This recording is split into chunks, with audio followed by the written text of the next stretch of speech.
আলহামদুলিল্লাহ আলহামদুলিল্লাহ খুব সাংঘাতিক শান্তি লাগছে এবং ভালো লাগছে। আলহামদুলিল্লাহ যে বাসায় খাচ্ছি আল্লাহ আল্লাহ তাআলা এই বাসার উপরে রহম করুন। গোস্তের গন্ধে এমন অবস্থা, মানে নিচে কাঁচা গোস্তের ঘ্রাণে আমার আর রান্না করা গোস্ত খেতে পারছি না। বলবো তুমি ভিডিও করতে থাকো।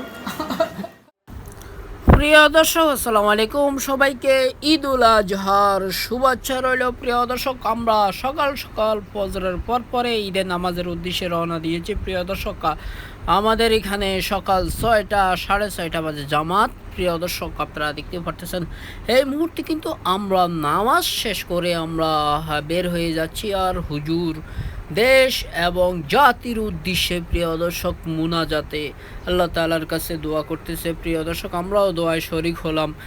ঈদের নামাজ শেষ করে আমরা প্রিয় দর্শক আমরা চলে যাচ্ছি। প্রিয় দর্শক, দেখতেই পারতেছেন আমাদের সাথেই যারা তারা আমরা একসাথেই চলে যাচ্ছি। প্রিয় দর্শক, এই মুহূর্তে আমরা গরু জবাই করিব। প্রিয় দর্শক, দেখতে পারতেছেন এই গরুটা আমরা কিনেছি। এটা অনেক সুন্দর একটি গরু। এটার দাম কত? এটা কত দাম? কত এটা? 1,70,000।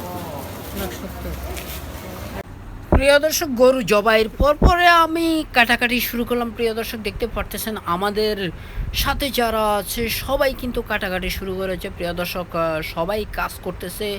আর জানেন ঢাকা শহরে অনেক বৃষ্টি হচ্ছে। প্রিয় দর্শক, দেখতেই পারতেছেন এদিক দিয়ে বৃষ্টি আর এদিকে আমরা কাজ করতেছি। প্রিয় দর্শক, দেখতেই পারতেছেন।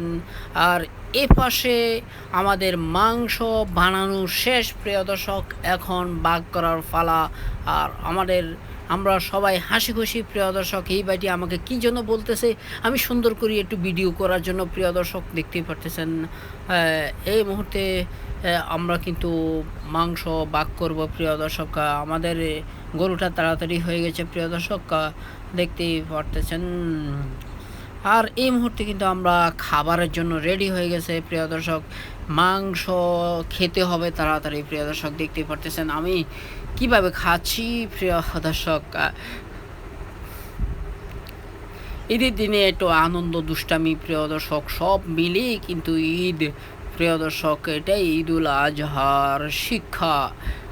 ঈদের দিন আপনি কেন মন খারাপ করে থাকবেন? দেখতেই পারতেছেন আমি কিন্তু খেয়ে ফেলতেছি। প্রিয় দর্শক, সব কিছু। প্রিয় দর্শক, আমাদের অনেক প্রিয় ভাই আমাদের সাথে একসাথে ঈদ করেছে। প্রিয় দর্শক, তাদের অনুভূতিটা শুনেন। কাজ করার পরে আপনি খাচ্ছেন?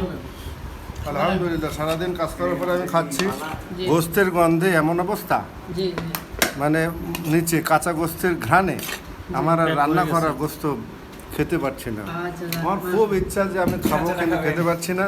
তারপরে আলহামদুলিল্লাহ নুর ইসলাম ভাইকে ধন্যবাদ, বরাবর তিনি এই ব্যবস্থা করে আসেন। ভাবিকে ধন্যবাদ,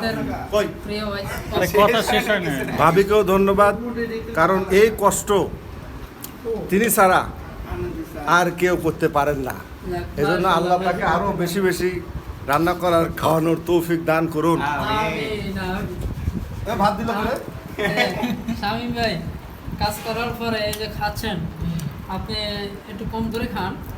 বলেন কিছু অনুভূতি বলেন। আলহামদুলিল্লাহ, খুব ভালো লাগছে। জোরে বলেন, জোরে মাইক্রো।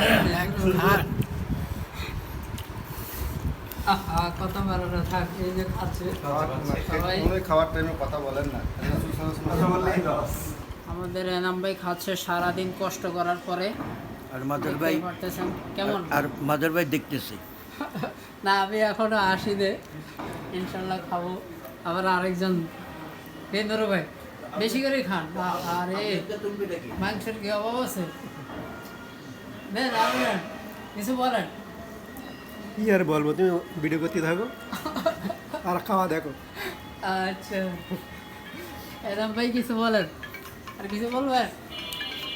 আলহামদুলিল্লাহ যে বাসায় খাচ্ছি আল্লাহ আল্লাহ তাআলা এই বাসার উপরে রহম করুন। আমি কাজ করার পরে খাচ্ছেন, কেমন অনুভূতি সবাই একসাথে বলেন। আলহামদুলিল্লাহ আলহামদুলিল্লাহ খুব সাংঘাতিক শান্তি লাগছে এবং ভালো লাগছে। যাক, মাশাআল্লাহ মাশাআল্লাহ। আল্লাহ তাআলা আল্লাহ পাক এই অবস্থাটা যদি আমাদের রাখে তাহলে এই দুনিয়ার মধ্যে শান্তি অবশ্যই আসতে পারে। ইনশাআল্লাহ ইনশাআল্লাহ আল্লাহ মহব্বতের জিন্দিগি এটা। আল্লাহ তাআলা আমাদেরকে কবুল করুন। দেখছস দাঁড় বেটা, এদিকে তাকা, হ্যাঁ? আরে এদিকে তাকা, এদিকে তাকা, দেখছস?